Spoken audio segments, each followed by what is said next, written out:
Welcome back, everybody, to the Living Jewishly podcast. We will do a halacha review on the next siman, on the next halacha, dealing with washing hands. Last week, we talked about waking up in the morning and the proper way to wake up Jewishly. Today, we're going to talk about the first thing we do after we wake up is wash our hands. When one wakes up in the morning, they are considered a new creation. We wash our hands for two reasons. When we sleep 30 minutes or more, any sleep that's 30 minutes or more, our holy, lofty soul departs from our body. Our holy, lofty soul departs from our body and leaves our body with an impure spirit.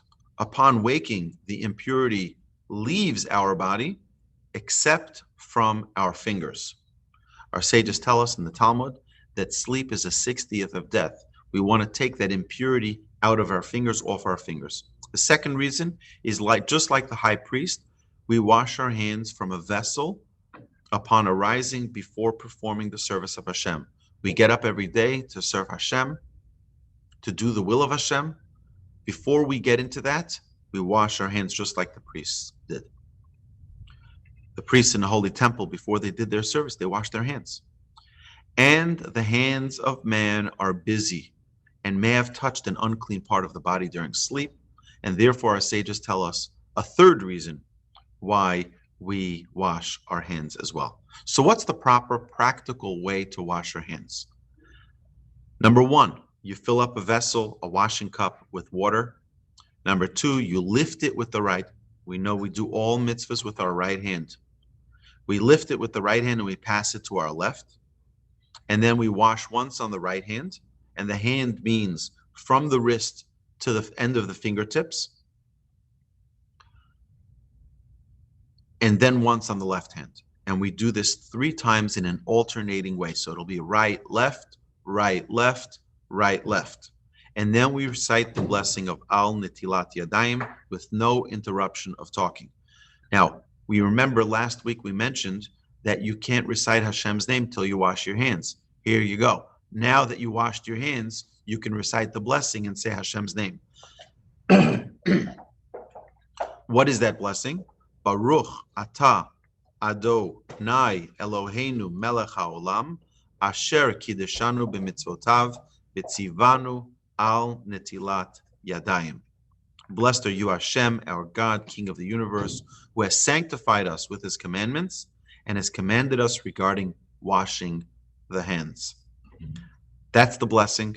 And now just a few more laws regarding this washing. Before washing hands, one should avoid walking more than 8 feet because you don't want to carry around that impure spirit with you, or reciting any blessings or name of Hashem. And a male who wears tzitzis on a 4-cornered garment should not recite the blessing till after washing the hands. Prior to washing hands, one should avoid touching the mouth, the nose, your nostrils, eyes, ears, rectum. If one is cleaning themselves, foods, don't touch any foods, scabs or cuts, as the unclean spirit can damage these. Halacha guides us. Your hands are not clean, they're impure. They can have a negative effect on any of those that are touched before washing them. Hands should be washed with clean water from a clean vessel and by human force. So that means you find a clean cup, not one that has coffee in it, not one that has anything else in it. You clean the cup, make sure it's clean, and make sure it's clean water that hasn't been used, and that you pour it with human force, not just, have water drip on it from a sink. After washing the hands, one should wash their face and rinse their mouth with water, clean out the stale saliva and dry your face very well. The halacha says that not doing so, not drying your face very well, can damage your skin. The use of water, the used water is unclean, it's impure, and should therefore not be touched or reused for any purpose. The halacha also states that you should not pour that used water on the floor where people will step on it. You don't want to have that impure, unclean water on people's shoes or on people's feet. One should clean their body, use the facilities prior to starting the day. And there are a few exceptions that we need to talk about. In pressing situations, for example, if someone is in a hotel, someone's on a camping trip, and they're in a tent, and there's no water for them, they don't have any water bottles, they're out of water, they're going to get to the marketplace later, they're going to get to a store where they'll be able to buy water. Right now, they don't have any water. They're getting up, they're in their tent, out in the middle of Wyoming, and now what are they going to do? So one may use any water, any utensil, and no human force if they don't have. If you're stuck in a hotel and they don't have any clean water, they shut off the water main. I was once in a hotel and they shut off the water main. They came knocking at the door at like 6 o'clock. They said there was something wrong and they turned off the water. There was no water to be used. Now, the only water you have is water that you drank from, let's say, from a water bottle. So can you use that water? You can use any water. If you don't have any, then you can use any water, any utensil, and you're typically not supposed to wash your hands from a water bottle. You're supposed to use an actual vessel.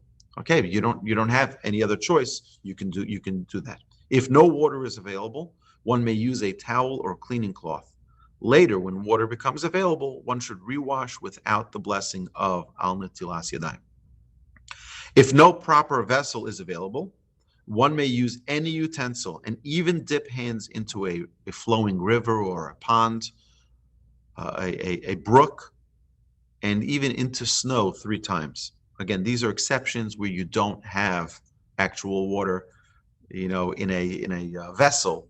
You can put your hands into a river or a lake 3 times, and that would count as if you washed your hands. If one wakes up in the middle of the night, they should wash their hands and only recite the blessing of Al Netilas Yadayim if they don't plan on going back to sleep. If you're going back to sleep, then you don't need to recite that blessing at that time. When you wake up to stay up for the day, then you'll recite the Al Netilas Yadayim after washing your hands again if it's more than a 30-minute sleep. Activities that require washing of the hands after performance include waking up in the morning, leaving the bathroom or bathhouse, clipping or cutting your nails. That also means, by the way, if you file the nails, also it's a form of cutting the nails, and that would require washing hands as well.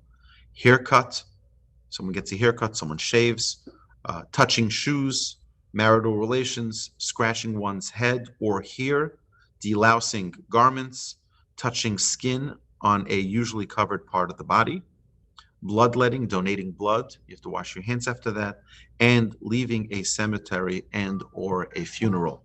So one who participates in a funeral or someone who goes to a cemetery, on your departure from that area, you need to wash your hands. You were in a place that had a place called Tum'ah, which is a place of impurity. All of these things, you wonder, the halacha hundreds of years ago, before we had a CDC, and before we had the National Institute for Health, and before we had all of these other precautionary medical reasons for all of this, the halacha already foresaw and understood the importance for carrying ourselves in a clean fashion and ensuring that we are hygienically conscious. Aside from being spiritually conscious, the halacha goes into great detail. We'll see next week further halacha of another area of halacha where we'll discuss in great detail as well how to properly live Jewishly.